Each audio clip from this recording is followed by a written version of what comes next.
At 8:32 on the cold morning of March 9, 1945, an unnamed American sniper from Company G, 27th Armored Infantry Battalion, 9th Armored Division, lay prone inside the second floor of a destroyed boarding house overlooking the eastern bank of the Rhine. He had no spotter, no radio operator, and no name that history bothered to record. Just a rifle, a field of fire, and the responsibility of keeping an entire division alive. His weapon was a standard-issue M1903A4 sniper rifle, fitted with a Weaver 330C scope, the same scope civilian hunters had used long before the Army discovered they needed trained marksmen again. The rifle weighed 9 pounds, kicked hard, and fogged in cold weather. But it worked. And on that morning, it had to work. Because the stakes had changed. 2 days earlier, on March 7, 1945, the U.S. Army had taken the Ludendorff Bridge at Remagen, the only remaining intact bridge across the Rhine. Until that moment, the German High Command had believed the river would slow the American advance for months. They believed the Rhine was the last barrier protecting the heart of Germany. Then the 9th Armored Division crossed it. In the hours that followed, German artillery, engineers, and officers swarmed the far bank. Their goal was clear. Destroy the bridge, push the Americans back, and stop the Allies from establishing a foothold east of the Rhine. The unnamed sniper was one of the first men assigned to counter that effort. He crawled into the ruined building before dawn, moving through broken glass and powdered plaster. The roof had collapsed days earlier. The second floor remained intact enough to lie prone, just high enough to see across the river but low enough to avoid being silhouetted.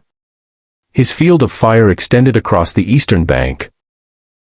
The village of Erpel, stone terraces, vineyards, and the rail embankment that German officers were using as a command post. Official records are blunt. Enemy officers directing artillery fire engaged by AIB sniper positions. No names. No numbers. Only the action. He was one of those snipers. At 8:40, he saw his first target. A German officer, identifiable by his peaked cap, emerged from behind the rail embankment carrying field glasses. He shouted orders to sappers preparing charges on the track line, charges meant to collapse the approach and isolate the bridgehead. The sniper controlled his breathing. The wind pushed left to right across the river. He dialed 2 clicks of windage. He exhaled slowly. The Weaver 330C had only 2.5x magnification. At 380 yards, the officer was little more than a figure. But he stood tall, exposed, confident that the Americans would be too busy defending the bridge to challenge him. At 08:41, the sniper squeezed the trigger. The rifle cracked through the morning air, echoing across the river. The officer jerked backward and collapsed behind the embankment. The sappers scattered. This was the first confirmed kill of the day, and the reason the 9th Armored Division's morning log noted. Enemy demolition activity suppressed by long-range rifle fire. The sniper worked the bolt. Chambered a fresh round. Adjusted his position slightly to avoid detection. Across the Rhine, German troops shouted. Someone dragged the officer's body behind the embankment. But no counterfire came. Not yet. He scanned the far bank again. Another officer appeared. This one crouched lower, pointing toward the bridge with frantic gestures, directing artillery corrections. The sniper waited. And waited. He fired a second shot at 8:57. The officer collapsed into the mud. The bridge, and the thousands of Americans crossing it, survived another hour because of that shot. This sniper's name is lost to history. But his work that morning is not. The official log entry reads: 2 enemy officers neutralized by sniper fire from West Bank positions. He was doing exactly what the Army had brought him here to do. And the Germans, who had mocked American farm boys and their accents for years, were learning very quickly that some of those farm boys could shoot straighter than any men they had on the river. At 9:12 on March 9, 1945, the unnamed sniper shifted his weight against a broken roof beam and wiped condensation from the inside of his scope. The damp cold of the Rhine Valley seeped into the metal, fogging the glass with each breath he took. He worked slowly, methodically. He had learned on the Siegfried Line that rushing cost men their lives. Below him, the Ludendorff Bridge trembled under the weight of tanks, half-tracks, and infantry flooding east.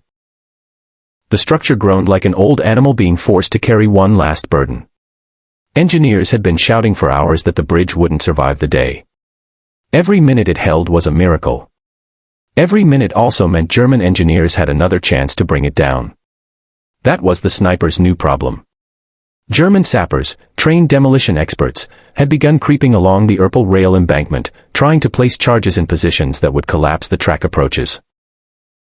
They couldn't blow the entire structure from their side, but they could knock out bastions, choke points, or the rails that served as supply routes for the American foothold. The 9th Armored Division commander had issued explicit orders that morning. Suppress enemy engineers by any means. The sniper's rifle was the Army's means. At 9:17, he spotted the first pair, 2 men in field gray uniforms crawling on their stomachs along the stone retaining wall. One carried a demolition satchel.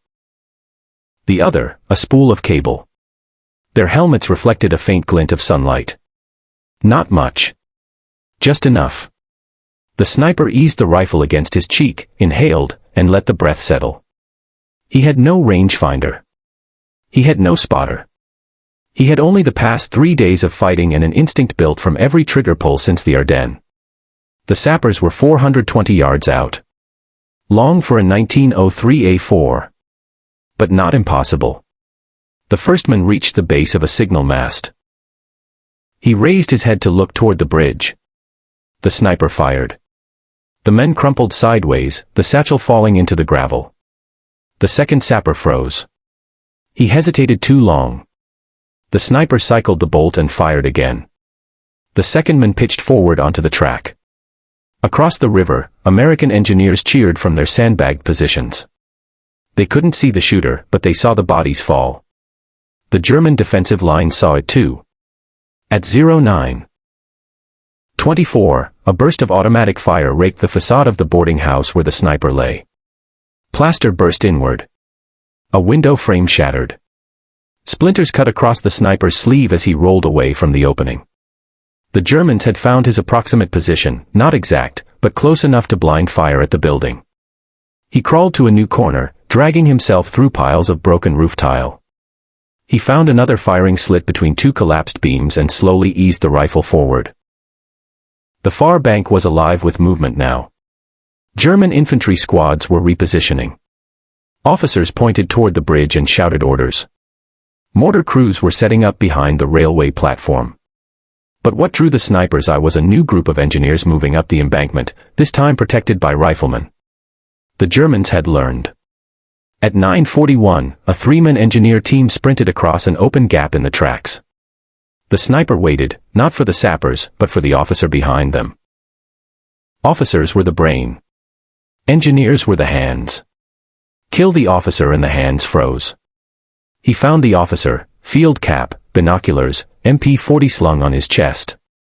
He was shouting at the sappers, urging them forward. The sniper aimed for the center of the chest. At this distance, nearly 500 yards, wind mattered more than marksmanship. He exhaled. Fired. The officer collapsed onto the rails. The sappers halted instantly, unsure whether to run back or continue forward. The sniper fired again. This time at a sapper kneeling beside a junction box. He fell backward, rolling down the embankment. Another shot. Another man dropped. The AAR from that hour reads only. Enemy demolition activity disrupted by accurate rifle fire from West Bank positions. But rifle fire was just one man. One man holding back an entire engineer platoon across the Rhine. And the Germans were not done. Their counterattack was only beginning. And soon, their sharpshooters would arrive. The German infantry along the Erpel embankment suddenly stopped moving in the open. Officers vanished into bunkers. Sappers pulled back from the rails. Machine gunners shifted into new positions but did not fire. The silence wasn't fear. It wasn't confusion. It was preparation. The sniper from Company G recognized the pattern instantly. He had seen it before in the Hurtgen forest, and again near Monschau. When the Germans stopped moving visibly, it meant only one thing. The counter-snipers had arrived. These weren't ordinary riflemen. These were Scharfschützen, trained in the schools of Zossen or Dobritz, armed with K98K rifles fitted with ZF-39 scopes, 4x magnification, far superior to the American Weaver 330C on the 1903A4. Their job was simple. Find the American sniper who had just killed their officers and engineers. And end him. The unnamed American, lying in the ruins of the boarding house, understood the danger better than anyone. He wiped dust off the lens of his scope and shifted deeper into the shadows. He knew his rifle. He knew the Germans. And he knew that a sniper duel across a river was a kind of mathematics problem: angles, reflections, light, shadow, patience. The first German shot came at 10:11. A single crack, a sharper, flatter sound than the usual rifle fire, cut through the air. A fragment of brick exploded 6 inches above the American's head, showering him with grit. They had his building. Not his firing position. Yet. The sniper didn't move. Movement was death. He waited, listening. Another shot. This one hit lower, closer. They were walking their adjustment downward. He eased himself backward, pushing with elbows and heels until he reached the collapsed staircase behind him. From there he slid to the left side of the broken roofline, emerging into a new pocket of shadow. This side offered a different angle, narrower, but safe. He raised the rifle and began scanning the opposite bank. Nothing. No flash. No smoke. No silhouette. German snipers never exposed themselves. They built nests in chimneys, ruined houses, or behind railway signal boxes. Often they fired through loopholes drilled into barn walls. Finding them required patience. And the American had plenty. At 10:19, he spotted it. A faint glint, sunlight catching the edge of a scope lens, just above the stone wall of the rail embankment. He didn't aim at the glint. He aimed a foot below it. German snipers preferred to fire from low, tight positions. He exhaled. Squeezed. The report cracked across the Rhine. The glint disappeared instantly. A helmet rolled into view. No counterfire came. The American had gotten the first of them. But more were out there. He kept searching. At 10:27, a second sniper revealed himself, not through careless movement, but through patience. He had chosen a spot 30 yards north, hidden behind a hole blasted into the side of a signal tower. The American saw him only because a crow startled from the tower's edge, drawing his attention. He brought the scope up slowly, aligning the crosshairs on the shadow inside the tower. He saw the faint outline of a rifle barrel. Nothing else. He fired. The barrel jerked upward, clattering onto the platform. A still form slumped sideways. 2 counter-snipers down. But the Germans still had the advantage in elevation and optics. And their third sniper was smarter than the last 2. At 10:34, a bullet smashed through the boarded-up window directly in front of the American, sending shards of wood into his face. He dropped instinctively, rolling behind a fallen ceiling beam. They had triangulated him again. He knew he had seconds, maybe less, to relocate or die. He crawled to the far side of the room, where the wall had collapsed inward, forming a low cavity between the rubble and the floorboards. It was dark, cramped, and barely large enough to shoulder the rifle. Perfect. From this angle, he could see the far bank from beneath the line of the windows, just a slit of visibility, but enough. He waited. The German sniper would fire again, adjusting by inches. At 10:39, the shot came. It punched into the window frame exactly where the American had been moments earlier. He traced the trajectory backward through instinct and experience. There, on the far bank, a faint movement between 2 blasted tree trunks near the rail ramp. Not much. Just a shift. He aimed at the darker trunk where the rifle must be resting. He squeezed. The trunk exploded in a spray of bark. Something heavy fell behind it. The duel was over. 3 German counter-snipers eliminated in less than half an hour. But the Germans still had another weapon waiting. One even more dangerous than their snipers. They were about to bring out the machine gunners. By 11:42 a.m., the fight along the Rhine had matured into a contest of distances, longer, colder, more mathematical than anything the infantry below could understand. For most soldiers, a man at 300 yards was little more than a shape. For the unnamed American sniper in the half-collapsed boarding house, 300 yards was practically arm's reach. He had already suppressed engineers, broken up 2 counterattacks, and outdueled German sharpshooters. But the next threat wasn't a single man or even a small patrol. It was the wind. Rhine Valley wind was notorious, unpredictable, gusting from the southeast 1 minute and reversing in swirling currents the next. The chalky fog it carried clung to the Weaver 330C scope and left a constantly shifting blur on the far bank. The sniper wiped the lens with a scrap of undershirt cloth. The blur returned before he could settle the rifle. He breathed slowly. He had learned long ago that you couldn't defeat wind. You listened to it, felt it, predicted it, in the same way farmers in the Midwest predicted weather from a field of wheat. At 11:47, a new wave of German officers moved into position near the Erpel slopes. These officers weren't the frantic, desperate types he had shot earlier. Their posture was stiff, calculated. They were from the LXIV Army Corps, identifiable by their darker greatcoats and the presence of a staff map carrier among them. They were reorganizing the defense of the East Bank. And they needed to die before they finished. The sniper found the first officer, standing near a knocked-out Panzer IV used as a makeshift observation post. He adjusted for the wind. 1 full mil left, half mil high. He waited. The officer raised binoculars. The sniper fired. The bullet struck just below the collarbone, a chest shot, stopping the men mid-command. 2 other Germans dragged the officer behind the tank wreck, shouting for aid. The sniper ignored them. At 11:55, another officer stepped onto the railway service platform, shouting toward a mortar team. The range was long, almost 540 yards. Longer than the sniper preferred. Longer than the Weaver's clarity. But the officer made a mistake. He stepped fully into the open, arms wide, exasperated. The sniper steadied the rifle on a warped beam. He exhaled. Fired. Through the scope, he watched the officer's body fold backward off the platform. The mortar crew scattered, leaving a half-prepared tube. The 9th Armored Division morning report, filed later, would note. Hostile mortar concentration ceased abruptly following accurate rifle fire. That, accurate rifle fire, was 1 man. 1 man done with artillery harassment for the moment. The far bank settled into a tense quiet. But he knew it wouldn't last. At 12:07, 2 German officers sprinted from a side street carrying demolition staves, long poles with bundled charges on the ends. They were preparing to knock out the American-installed bridging planks that reinforced the Ludendorff's road deck. A single successful plant could collapse a truck lane. Traffic would bottleneck. Men would die. The bridge would be vulnerable again. He tracked the first officer while the men sprinted, far harder than hitting a stationary target. The wind gusted unpredictably.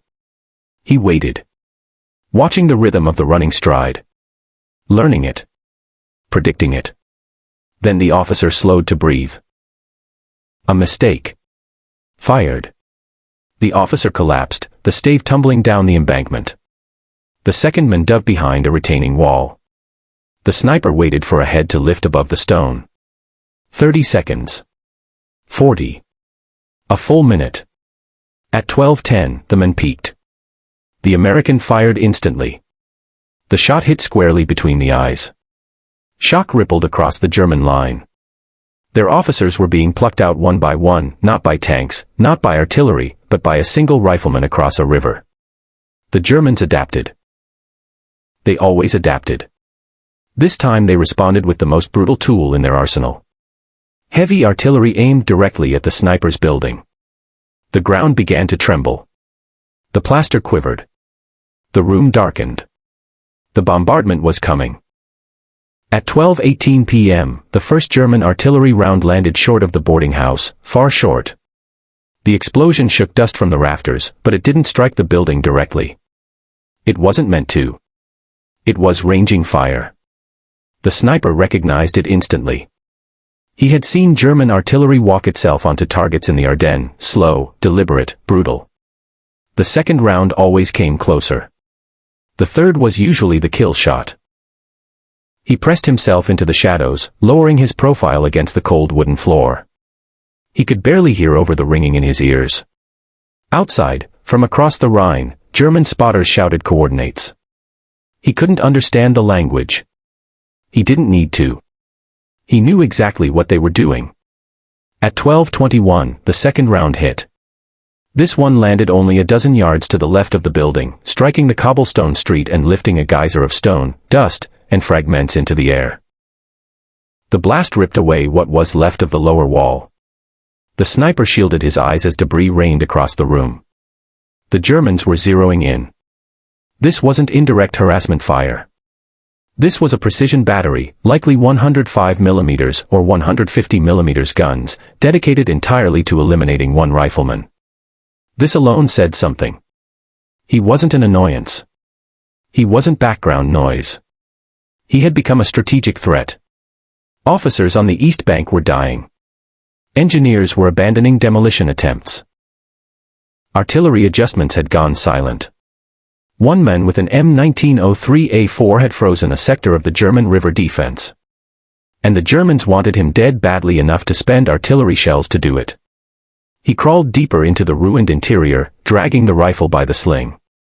The Weaver 330C scope knocked against broken plaster, threatening to jar loose its already delicate alignment.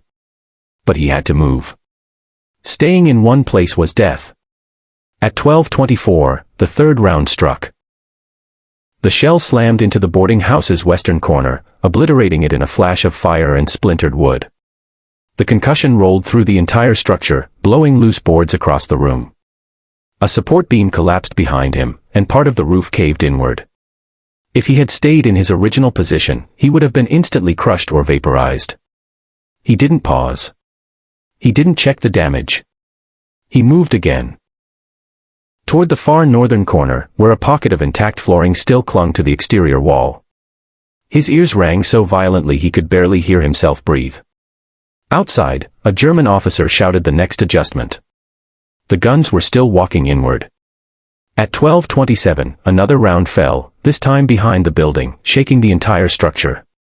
The remaining roof tiles slid off and shattered in the street below. The boarding house was dying.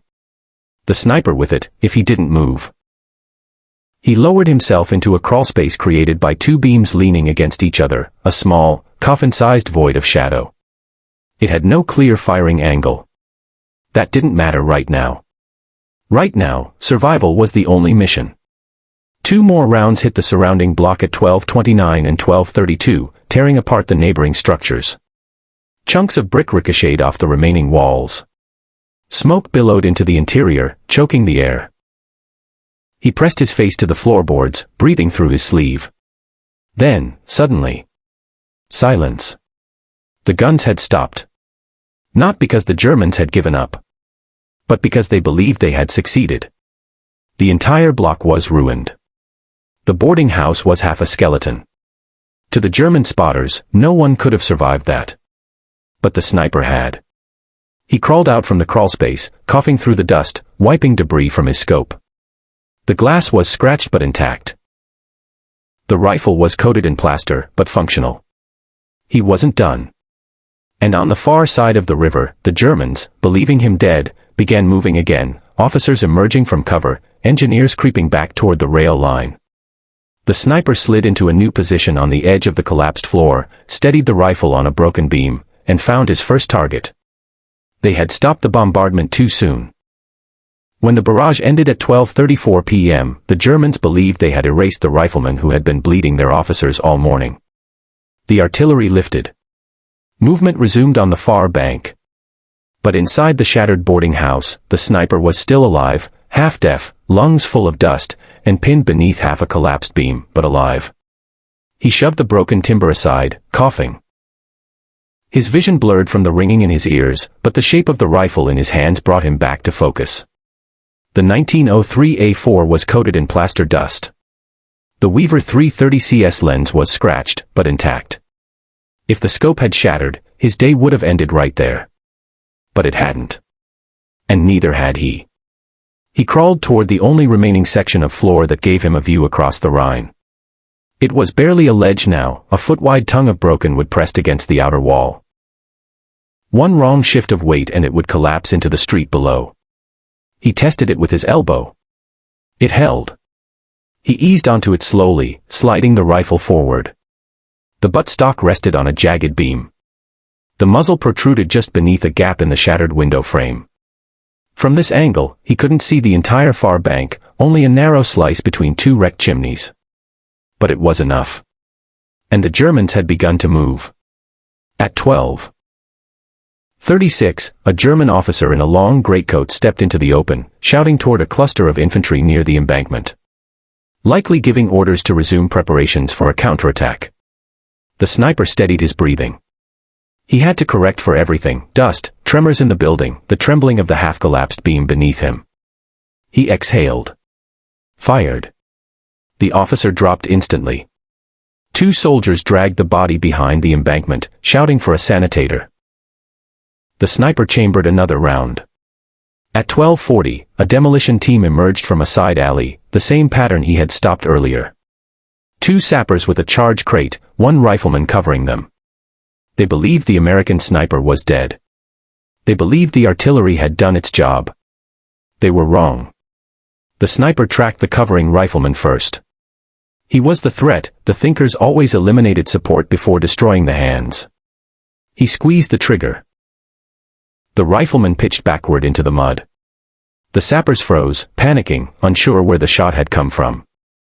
The sniper worked the bolt, feeling the grit inside the receiver grinding against the metal. He would need to clean it soon. But not yet. He fired again. The first sapper rolled down the embankment, tumbling into the reeds beside the rail line. The second sapper sprinted toward a concrete retaining wall, fast, unpredictable, stumbling over loose gravel. The sniper waited for the rhythm. One breath. Two. The moment his stride slowed. He fired a third shot. The second sapper collapsed face first into the gravel. 3 rounds. 3 kills. 30 seconds. At 12:48, activity spiked along the far bank. German officers, more cautious now, began crawling between positions, trying to re-establish a command chain. A mortar crew returned to their platform, adjusting tubes, hoping the sniper truly was dead. He corrected for the wind, now gusting from the west. The sniper fired. The mortar gunner fell sideways into the crew. The tube toppled. One of the crewmen scrambled to reposition it, too slow. Another shot. He dropped. The morning report filed later by the 27th Armored Infantry Battalion would summarize this in one flat sentence. Enemy heavy weapons prevented from firing by precision rifle engagement.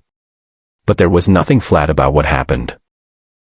This was one man, half buried in the ruins of a building, holding back an entire battalion-sized effort across the Rhine.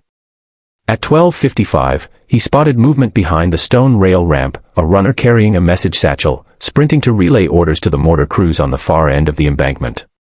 Running targets were difficult even in training. Across the Rhine, with wind, smoke, and debris.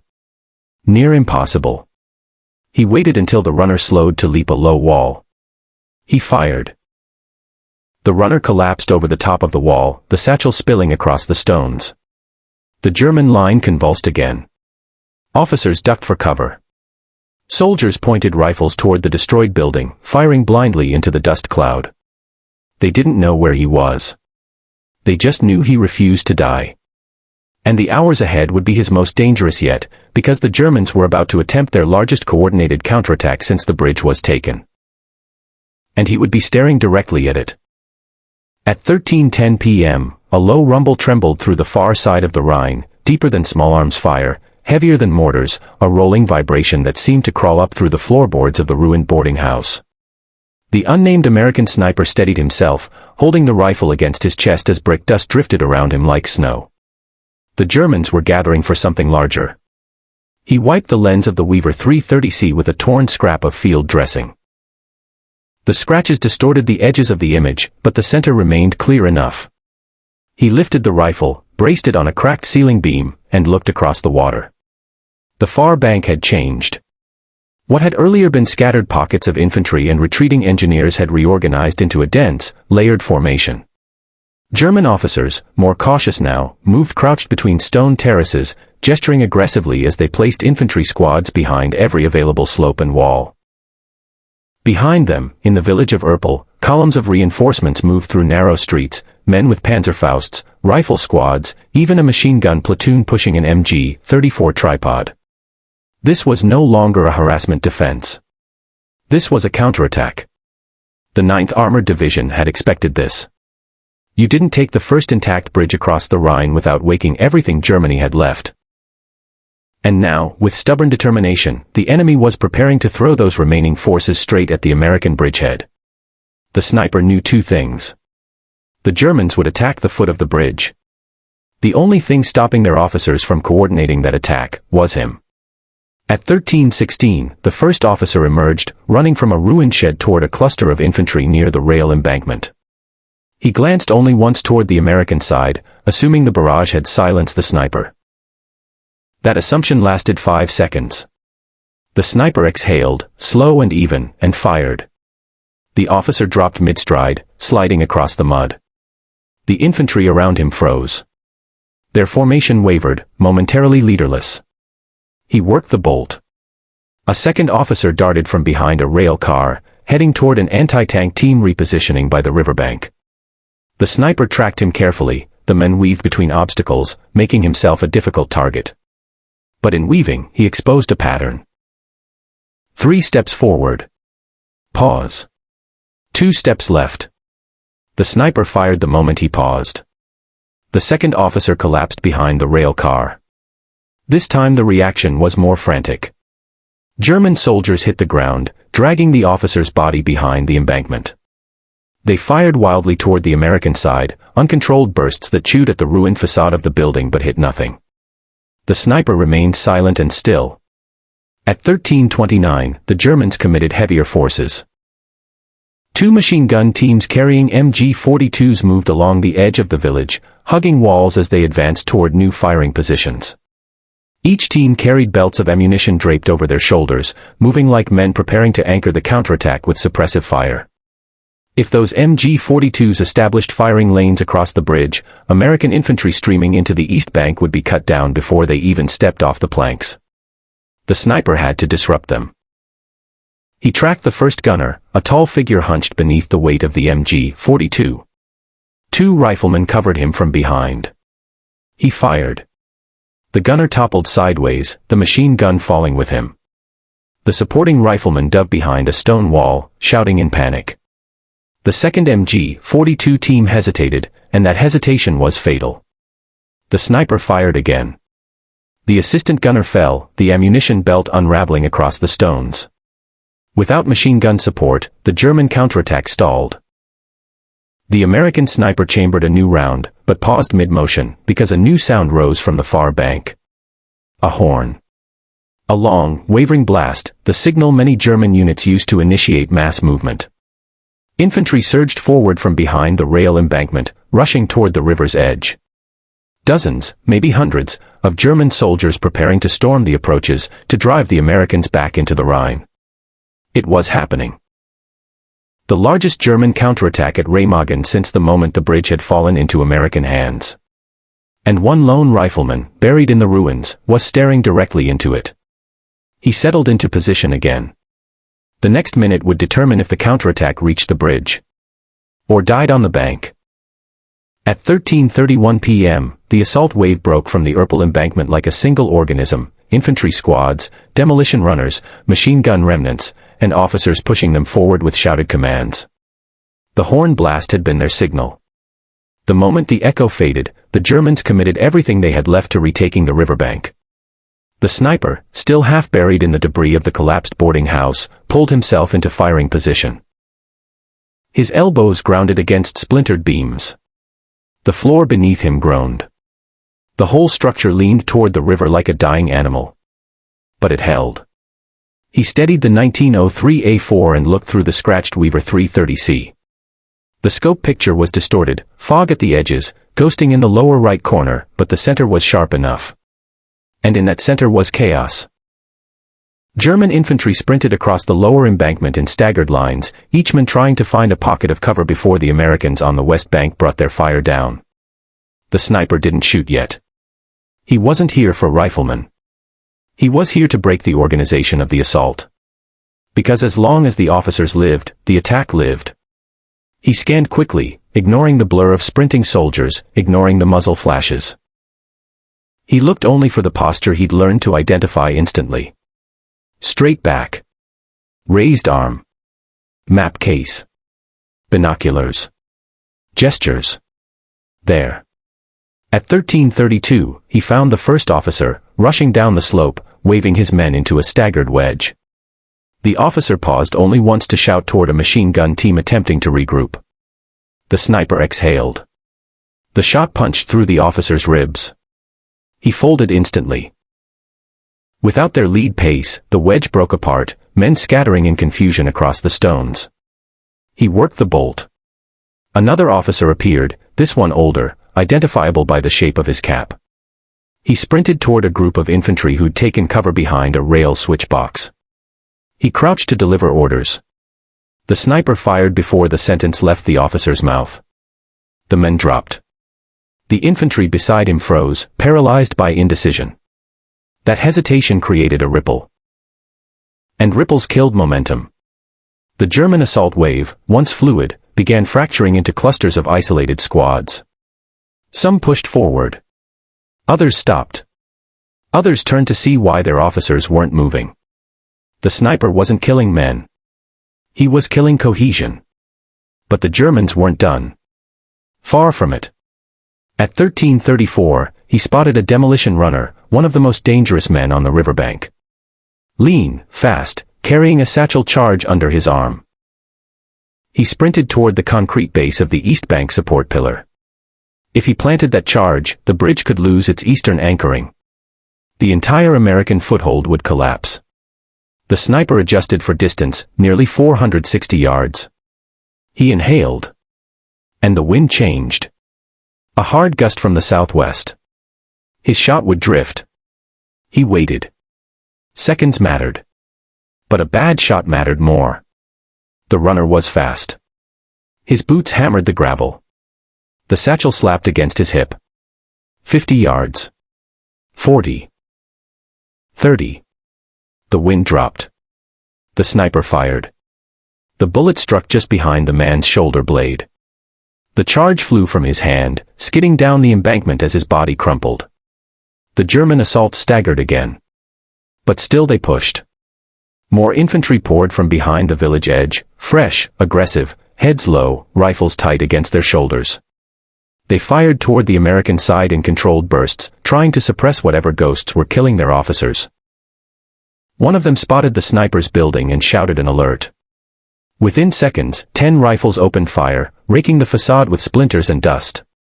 The sniper stayed still. Stillness was life. He shifted only enough to see a new figure emerging from a trench above the embankment, a field officer carrying a flare pistol. Not ordinary. The pistol was red-banded. A signal officer. If he fired that flare, German artillery, now repositioned, would blanket the West Bank again. American troops on the bridge would die by the dozens. The sniper centered the crosshairs. The flare pistol rose. He fired. The officer spun, collapsing as the red flare tumbled harmlessly into the mud. The German wave faltered. Stuttered. Stopped. And then, the moment that mattered most. The assault broke. Infantry who had been sprinting forward now fell back behind walls, barrels, trenches.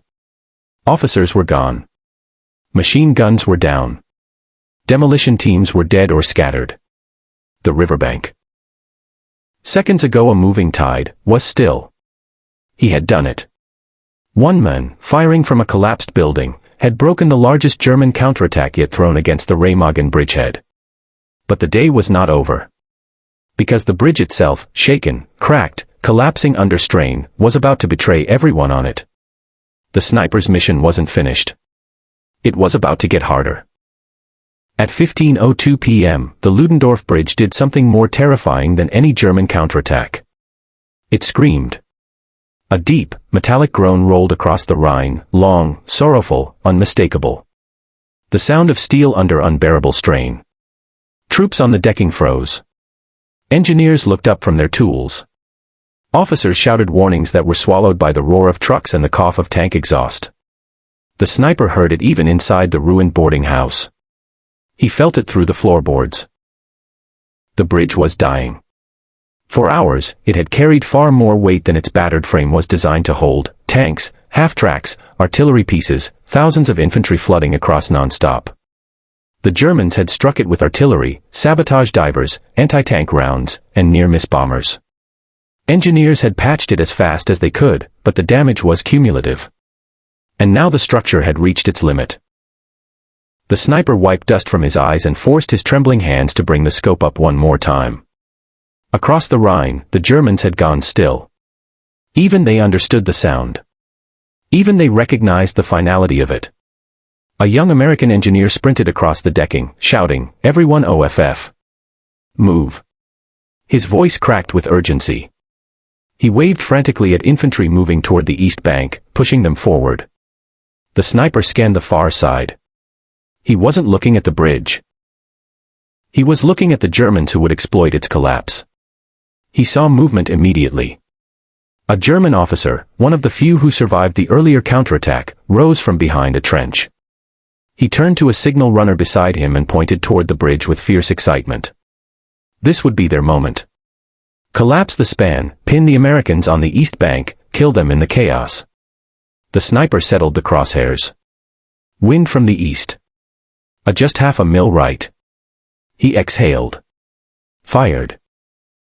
The officer fell before finishing his order. The runner bolted. The sniper cycled the bolt. Fired again. The runner pitched forward, skidding into the mud.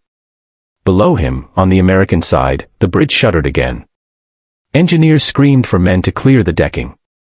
An entire platoon sprinted toward the east bank, boots hammering the planks. Another groan. Louder. Higher. A metallic shriek. The sniper shifted his aim. German infantry along the embankment were preparing to open fire on the Americans trapped on the span. He saw the first muzzle rise above cover. He fired. The rifleman dropped. Another leaned out. He fired again. He worked in a rhythm now, something deeper than thought, something instinctive. The bolt cycled. The rifle cracked. Men fell. This was the last gift he could give the men on that bridge. Silence on the far bank. At 15:11, the final failure began. One of the western support towers buckled inward. The steel arch twisted, groaning like a wounded animal. The middle span dipped, then sagged, then tore itself free with a thunderous metallic roar. Men screamed. Engineers dove for cover. Steel cables whipped through the air like snapping serpents. And then 50 meters of bridge collapsed into the Rhine. The water erupted. Spray shot 70 feet into the air. Planks, tools, pieces of railing, all swallowed in an instant. Through the dust cloud rising from the river, the sniper saw American medics sprinting toward the east bank, braving falling debris to pull survivors from the water. He saw infantrymen shielding each other from whipping cables. He saw officers directing the chaos with hoarse, frantic voices. He also saw German heads rising above the embankment again, hoping to exploit the collapse. He fired again. And again. And again. Each shot bought another second for Americans scrambling out of the water. Each shot kept riflemen from cutting down engineers trying to reach them. Each shot held back the wave that wanted to turn tragedy into massacre. His last round for the hour struck a German aiming a grenade launcher toward the rescue teams. The men spun backward, dropping the tube. And then, the far bank went still again. Not because they had surrendered, but because they had run out of leaders willing to stand. At 15:19 p.m., the sniper lowered the rifle. His hands shook. His ears rang. The dust burned his throat. He had no idea how many German officers he had killed. There was no record, no tally, only the flat post-battle summary. Enemy attempts to organize counterattacks repeatedly disrupted by sniper activity west of the Rhine. No name. No credit. No story. Just a line. He lay back against the rubble, staring at the sky through the hole where the roof had once been. The day was ending. The bridgehead held. Engineers would build pontoon replacements. The push into Germany would continue. No one would ever know what one sniper in a ruined boarding house had done to keep that foothold alive. But history is not only what was written. It is also what was lived. And on March 9, 1945, one unnamed American sharpshooter held an army together with nothing but a bolt-action rifle, a scratched scope, and a refusal to die.